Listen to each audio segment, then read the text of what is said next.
Good morning. My name is Boholo Kinamendo, and I'm the Minister of Trade and Investment in Botswana. I am 3 weeks into the job, and already I have a whole lot of challenges that I have to deal with. And one of those challenges is helping us reach the national goals of job creation, of poverty reduction, and reducing inequalities. So one could ask, how is it that I'm here today to talk about life beyond work when I have a big chunk of my population that do not have those jobs? But we see the fourth industrial revolution as a potential. We see opportunities for us to deal with the challenges that we haven't been able to address to date. I asked yesterday, can AI be an opportunity to help us deal with the human-wildlife conflict, the super smart elephants that are in villages like Motopi, where I'm from? And then moving forward to that is we are said to have the largest population of young people. By 2100, Africa will have contributed around 80% of the 4 billion rise in global population. That's a demographic dividend we want to harness.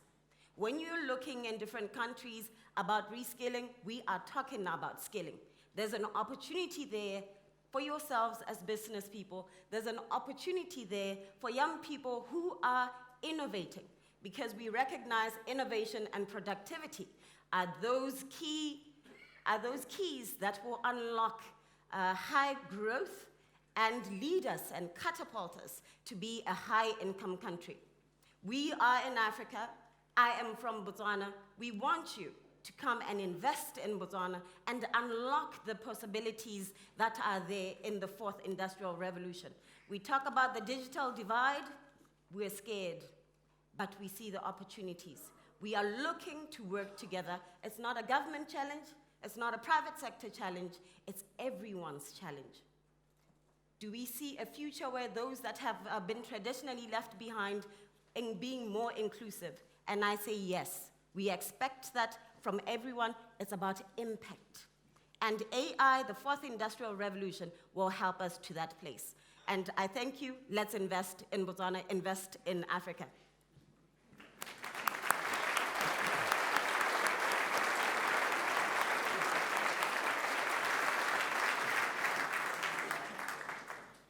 Good morning, everybody.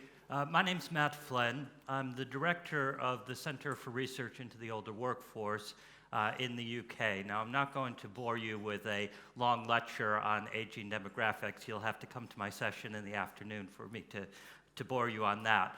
But I'd like you to think about aging demographics as not something which is standalone, but is emblematic of the very big challenges which are facing employers, governments, and other stakeholders. And the ways in which work is changing. And when you think about the future of work, think about where we are now. When it comes to aging workforces, we have an increased participation of older workers, some by choice, but many through necessity. You have an increased privatization of old age welfare, in which the expectations of individuals is that they take more responsibility for providing for themselves in later lives. You have employers who are driven by skills demand and flexibilization in thinking about how age intersects with work. And you have developing countries which are passing through the demographic window at a time in which Western economies still haven't really quite got their act together. So where will we be in the future? From a pessimist point of view, you might say that things will just get worse.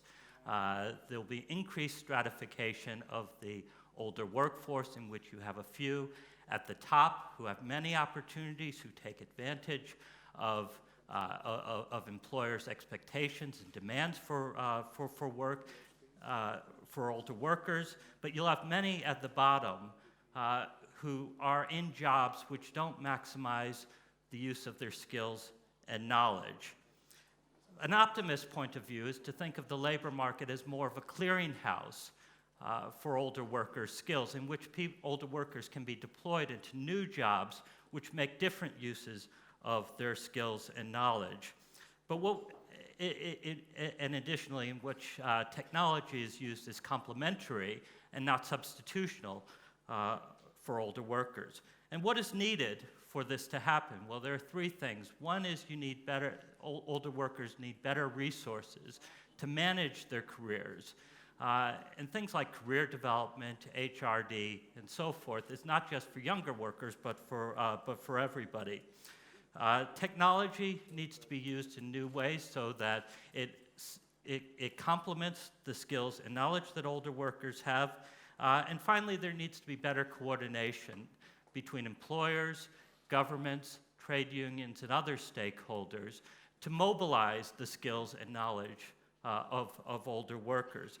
And just one final food for thought, and this is something coming from somebody who works for a university. It's a big challenge for academics as well, and how we think about qualifications and how we think about that piece of paper that shows that somebody is qualified to do a particular job. A big challenge for universities will be to enable older workers and people throughout the life course to make better use of their skills and to be able to demonstrate that they're able to do work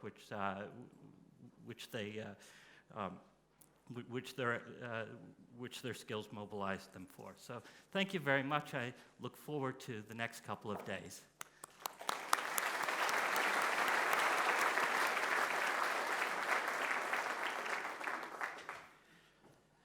Good morning, everyone. I'm Riz Khan. I still call myself an international journalist, sometimes freelance international journalist, which sounds better than unemployed.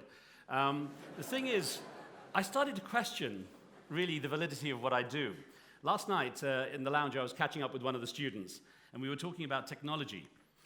And I said, you know, when I left the BBC to go to CNN in 1993, and he cut me short and said, oh, that's before I was born, which is a real conversation killer. But it made me realize it was May the 1st, 1993. It's 25 years ago, almost exactly to the day. And I saw so much change in technology. I mean, in these 25 years, even between the 8 years or so at the BBC before. I mean, I arrived at the BBC. I started in radio, and I used to cut quarter-inch magnetic tape with a razor blade. That's how we edited radio. When I joined the BBC TV side, we were just switching from film to video. Now, the smartphones you have in your pockets have far better quality in image and video than we ever had in those days. So in spite of the fact that technology costs have come down remarkably, and satellite link-ups, the connection around the world has become so cheap, we seem to have cut in the media, first and foremost, the manpower, or people power. And the sad thing is, even though I've now taken a little while off to work on a philanthropic project, Underwear to Save Rhinos, it's a long story, I won't get into it now, I keep thinking I want to go back into the media, but what will I go back to? What would I work in? I don't want to be in a media that has basically talking heads, you know, screaming and shouting about the same thing time again after time, hour after hour. The news gathering side has been cut dramatically, so I don't see any real future for me personally in going into that, because now we have, you know, people submitting videos with their phones and everything. Drone technology and everything has allowed us to go into places where we never could. It's safer than going into war zones as human beings. We lose the human element. That's part of the problem. So then I keep thinking, well, what happens? You know, a time will come when you will get your news delivered, automated by artificial intelligence. It's almost there. And so when I hear the US president saying, we're all about fake news now, it makes me wonder, you know, because all I'm hearing is commentary. But I do think there may come a time when we actually have robotic politicians and maybe a robotic president of the USA, when perhaps artificial intelligence might actually defeat natural stupidity. Thank you very much. Have a good symposium.